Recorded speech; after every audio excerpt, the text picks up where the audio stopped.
Hey, what's going on out there? I'd like to welcome every single one of you to Water Your Soil.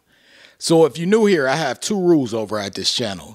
The first rule is for you to always use your own discretion when it comes to your credit score and your credit report. The second rule is for you to always verify whatever it is you learn, whether it's on this channel, another channel, or anywhere. That should be a rule to life.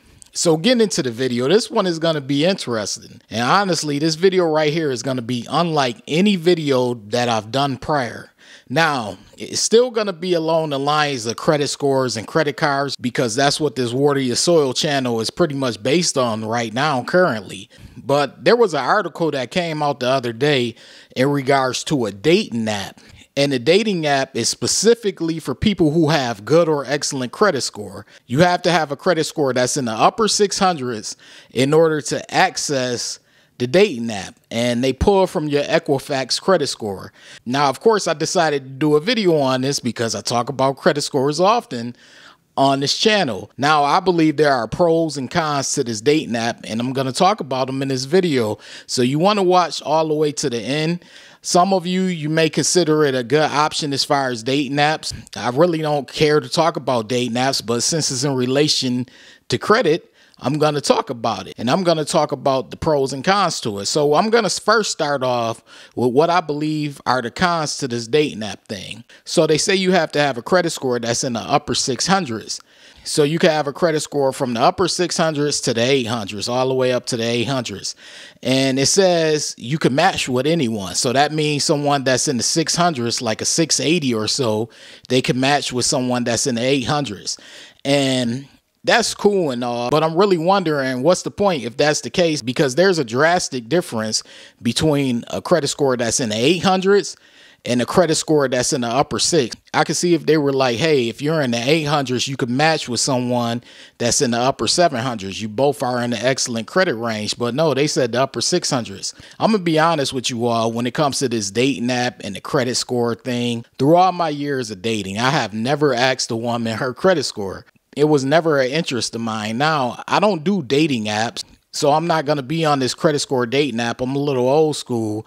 I'm an 80s baby. When we wanted to speak to a woman, we actually had to approach her respectfully in person, you know? But that's besides the fact. I just can't recall ever asking a woman what's her credit score other than if she was asking me for advice in regards to credit. And that rarely happened too.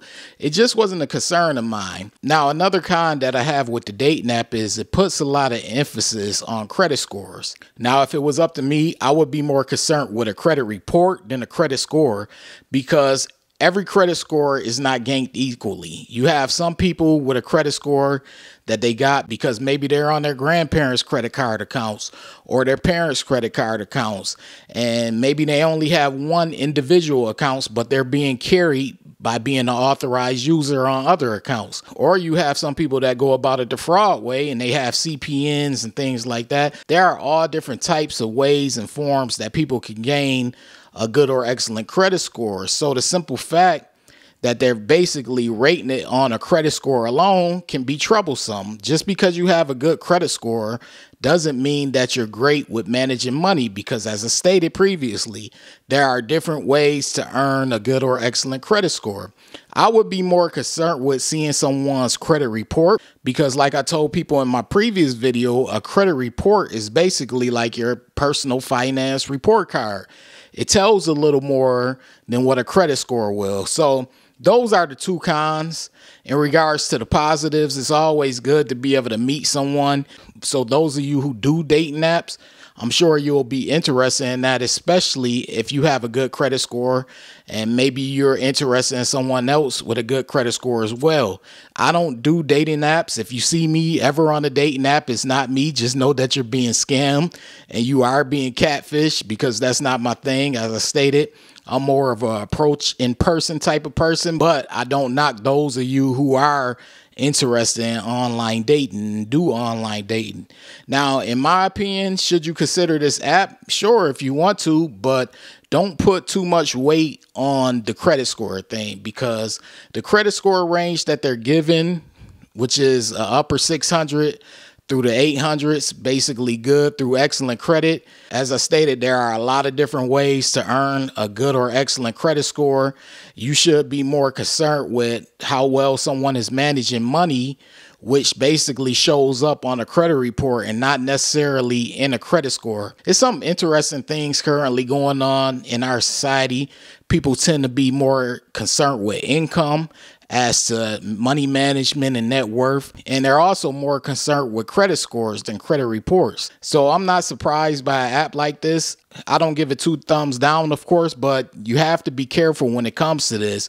You can't just think just because someone has a good credit score that they're good with managing their finances and they're good with managing their money. So I'm going to link the article below in the description box. Also, this goes to every single one of you watching. I have a poll currently.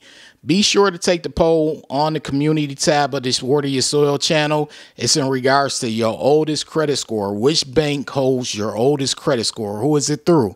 But I hope you all enjoyed this video. If you are someone that's going to consider the app, the information is in the description box. You can click on the link. Like I stated, it's not my thing, but for those of you who are interested in that, it may be your thing. But don't look too much into the credit score. Get to know the person. And like I stated, a credit score is not always a great indicator of how people manage money, because some people, they honestly piggyback their credit scores. But if you're new here and you're feeling the vibe, this is Water Your Soil. Be sure to hit the subscribe button, turn on all notifications. That way you don't miss a future video. Also, this goes to every single one of you watching right now. Be sure to hit the like button. That's your way of supporting this video. It also supports this channel. This is Water Your Soil. I appreciate every single one of you for watching, and I'm out. Wait.